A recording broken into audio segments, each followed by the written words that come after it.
You're watching Newsday TV. Thanks for joining us. I'm Ken Bufa. A car crashed into a senior housing complex today, forcing 5 people to evacuate. Now, cops say a Toyota Camry crashed through an apartment unit at the Park Gardens in Uniondale. The driver and a woman inside the apartment were taken to the hospital with minor injuries. Residents impacted by the crash will be relocated to vacant units. And a man has pleaded not guilty to attempted murder charges after an alleged road rage incident. Prosecutors say Rashawn Marquez was involved in a crash on the Southern State Parkway on Sunday. The 34-year-old allegedly followed the driver to a home in Franklin Square and then stabbed him. The Brooklyn man is due back in court on Wednesday. And only in Newsday, nearly 5 million vehicles skipped out on paying tolls at MTA bridges and tunnels last year. The MTA data shows 4,981 million unbillable transactions at MTA crossings in 2024. That number is down about 0.1% from 2023. Agency officials say its increased enforcement efforts against these ghost vehicles have been effective. And an air quality health advisory has been issued for Long Island. The State Department of Environmental Conservation says the alert will be in effect on Tuesday. Young children, seniors, and people with pre-existing conditions are advised to limit outdoor activity. With that said, let's take a closer look at tomorrow's weather, shall we? It was a scorcher of a day today. We did have some rain in the morning, but that cleared out to some blazing heat, it felt like. Tomorrow there will be clouds and temps will be in the 80s. We'll have that 7-day forecast for you later in the broadcast.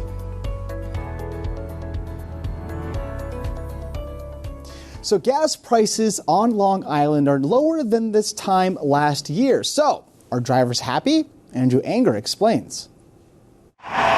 If you were one of those who hit the roads this holiday weekend, you weren't alone. But aside from traffic, many drivers noticing lower prices at the pump. Senior petroleum analyst at GasBuddy.com, Patrick DeHaan, says for the last 2 weeks, prices have been falling nationwide. Long Island, no exception. Prices down a little bit less in Long Island compared to the national average. They're down 2 cents a gallon. The average in Long Island now about 3.06. According to the AAA, the average for a gallon of regular unleaded on the island was $3.10.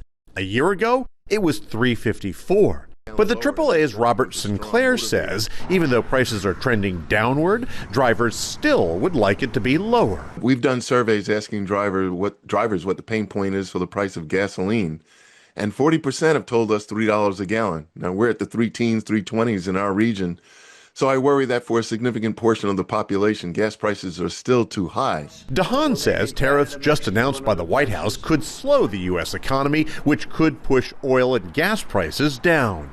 Tariffs are a trade impediment, and that can be impactful in a negative way for the overall economy, and that can push oil prices down. Even though Sinclair at the AAA is optimistic about downward price trends at the pump, he says the U.S. hurricane season is just starting, and a bad storm in the south where many refineries are located could drive gas prices back up again. So we remain vulnerable as far as that is concerned, but hoping and praying that everything stays the same. Andrew Enger, Newsday TV.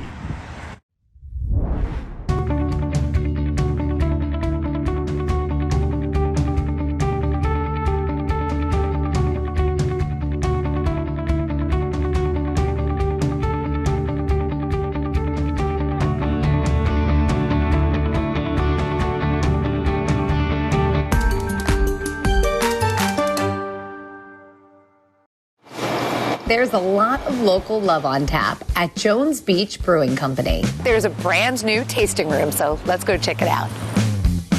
Freeport's Christopher Mills merged his two passions, great tasting beer and the betterment of our communities, and began brewing in 2017. And now, for the first time, Jones Beach Brewing Company has a home of its own. We chose this building as kind of an HQ to come and learn. In fact, the sign doesn't even say our name. So people walk in and say, you should put your name out there, and I rebuttal with, what brought you in here? They have a tasting room that pays tribute to the Jones Beach history, a family-friendly backyard, and 8 varieties that you can take home or stay to sip and savor here in Point Lookout, close to where Jones Beach Brewing Company began.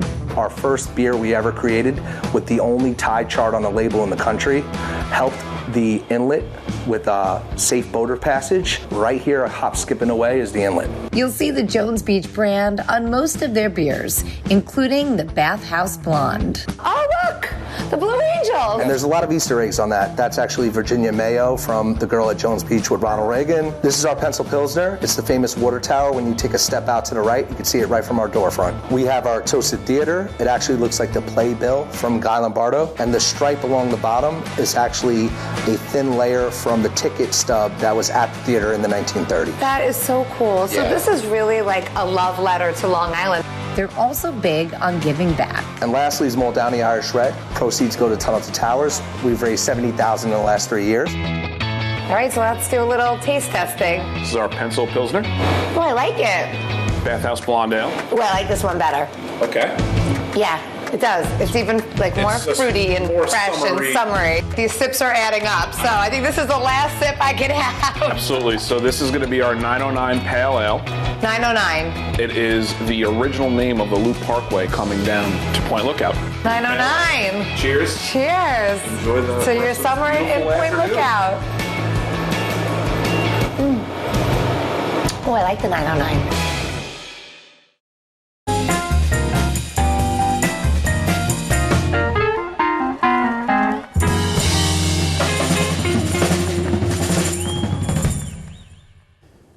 Newsday at the movies. Jurassic World Rebirth roaring to the top of the holiday box office. What you just said is good. Universal Pictures said yesterday the newest installment in the Jurassic World franchise earned $318 million in its first 5 days in theaters globally. Now, estimates show it earned more than $91 million domestically over the traditional 3-day weekend. Second place went to the Brad Pitt racing film F1, and third place went to How to Train Your Dragon. All right, let's take a closer look at your 7-day forecast in case you want to train your dragon outside. Let's take a look to see if we're going to have some sun, rain, or clouds. And here it is. It looks like we'll have a mixture of both. Tuesday, we'll have clouds, and Wednesday, too. But Thursday, Friday, looks like those storms are heading in. But the good news is the weekend looks dry, and we are in the 80s.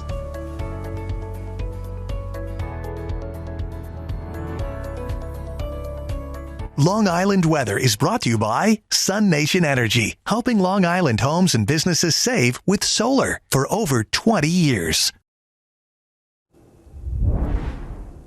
You're watching Newsday TV. For more on all the stories you've seen here today, head over to Newsday.com. I'm Ken Buffa. Thank you so much for joining us.